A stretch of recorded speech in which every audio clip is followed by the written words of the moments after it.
Welcome to my channel. Today, ang i-discuss ko po sa inyo ay tungkol sa prepositions na in, on, and at. By the way, last night, ito yung pinakamaraming request. Doon po naman sa comments sa aking channel. And by the way, if you are new in this channel, please don't forget to like, subscribe, click the notification bell in order to be updated with my next video. And siyempre, share na rin para mas marami pang matuto. And also, again, shoutout nga pala sa aking editor and creator ng The Green Thumb, and also sa aking videographer and creator ng Feed the Mind TV. Now, our topic today is about the preposition in, on, and at. But before that, syempre, we need to discuss first the definition of preposition. A preposition is a word that links a noun, pronoun, or noun phrase to a word or group of words, like these examples. In a minute, our preposition is in. And this preposition links or connects to a group of words, a minute. Minute is the object of the preposition in. Other one is on. On is linked or is connected to the group of word, the table. Okay. Table is our object of the preposition on. And at. At ay nagko-connect dito sa the office, which is the object of the preposition at. Alright. And another thing, ang preposition ay nagagamit when it shows direction, time, or location, or to introduce a person or object, like this one. And for the preposition on, ang unang gamit dito ay, it can be used to express a surface of an object. Pag sinabi natin surface of an object, nasa itaas ng object. Like this example. The papers are scattered on the floor. Alright, this is our prepositional phrase. On ang ating preposition, the floor ang ating, or floor ang ating object of the preposition. Pag sinabi natin on the floor, nasa itaas ng sahig. Okay. Next, put the flowers on the table. Our preposition is on. Kumukunik siya dito sa the table. Pag sinabi natin on the table, ibig sabihin, nasa itaas ng mesa. Okay, next example. In our next example, on is used to denote specific days and dates. Like this one. The mailman delivers letters on Mondays. Now here, on is used before the noun Mondays. Alright. The mailman delivers letters on Mondays. It is a specific day of the week. Next, my friend's birthday party is on June 1, 2020. Now, notice here, on is followed with a complete date. June 1, 2020. Okay, next. On is also used to denote holidays with the word day at the end. Okay, like this one. We have no work on Labor Day. Alright. Labor Day is a holiday. And notice, we have day here. Pag ganito, palagi ang gamit ay on, hindi pwedeng gamitin ang in. Okay, next. On is used to denote days of the month. Ginagamit sa araw ng buwan. So, for example, I will be absent on the first day of June. Now, take note, on is followed with the first day of June. That is the day of the month. Next, on is also used to denote day of the week. Say, for example, you must report on Monday. Okay. You must be here on Tuesday. Okay, like that. Okay, now here is the next use of on. On is used to point out an instrument, gadget, device, or machine. Like this one. She is busy on her computer right now. Now, here, on is followed by an instrument or gadget on her computer. Okay, next, Peter is on the phone. Now, on is followed by a gadget, phone. Okay, the phone. Peter is on the phone the whole day.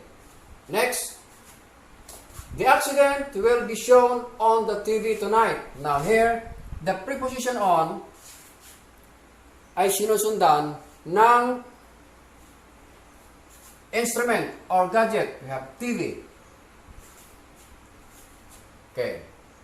Now another use of on is used to point out certain part of the body. Tumutukoy sa bahagi ng katawan. So for example, the piece of wood fell on my shoulder. Now, the preposition on is followed by the part of the body, shoulder. Okay. Next, on is also used to indicate that something is going on. Tumutukoy sa isang bagay na nangyayari. So, for example, the forest is on fire. On is followed by something that is going on, that is fire. Alright, let us now proceed to the use of in. Now, the first use of in is used when denoting unspecific time of a day, month, season, or year. Ibig sabihin, ang in ay ginagamit kapag tumutukoy sa unspecific. Pag sinabi natin unspecific, hindi eksaktong oras ng araw, buwan, panahon, or year. Okay. Like this example. I always take a bath in the morning. Now, we have here in, followed with the morning. Hindi sinasabi kung anong eksaktong oras sa umaga. Basta in the morning lang. Alright, that is unspecific time of day. Next. Regular classes will start in June. In is followed by the month June. Pero hindi sinasabi kung anong eksaktong petsa sa June. Basta June lang. So, the use of in here is correct. Next. In is used to point out a location, place, location or place. Example, they are booked in a hotel. Okay. Ang sinabi lang ay hotel, hindi sinabi kung ano ang pangalan. So, in here is appropriate. Next, she is a resident of Malate, which is in Manila. Okay. Now, dito, na-point out na rito ang Manila. In. Sabi nito, it is used to point out a location, lugar. Okay, like ito, Manila. In Manila. Hindi na sinasabi rito kung ano yung eksaktong address. Hindi sinabi. Basta Manila lang. Okay. Next, it is used to express color, size, or shape. Like this one. The whole building is painted in blue. Okay.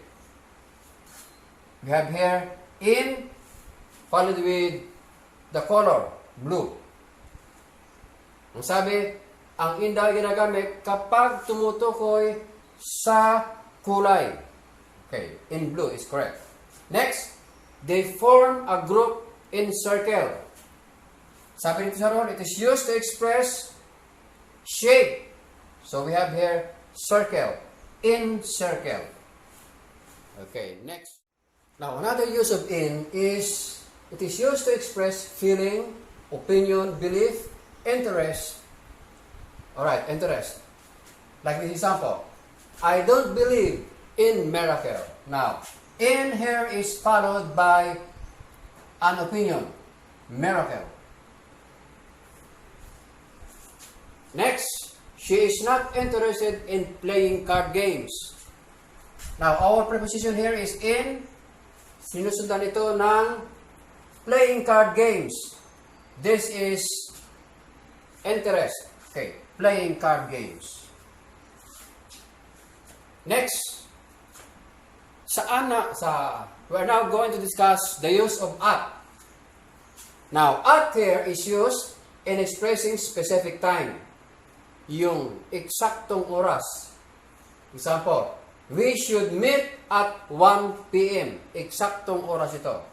At followed with 1 p.m. Okay, next. The meeting will start at 2 p.m. Alright, yung at ay sinusundan ng eksaktong oras, 2 p.m. Next. Another use of at is, it is used to indicate place, tumutukoy sa isang lugar. Example, we are invited to join the party at the clubhouse tonight. Now here, our preposition is at sinusundan ito ng place o lugar. That is clubhouse. Next, at is used also to denote an activity. Like this example, he looked at the speeding car. At is followed by an activity. Ito yung speeding car. Next, ang last use ng at ay gamit ito sa email. Email address, like this one. You can contact me at afg@hig.com. Alright. Now, dahil po dun sa mga requests, sa aking mga comments sa aking channel, ay nag-decide po ako na magkaroon ng quiz. So, today we are going to have a quiz and we are going to check this on our next meeting. Okay.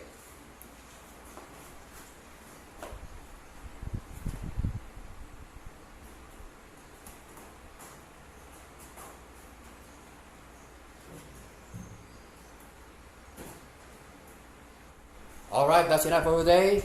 We are going to check this in our next meeting.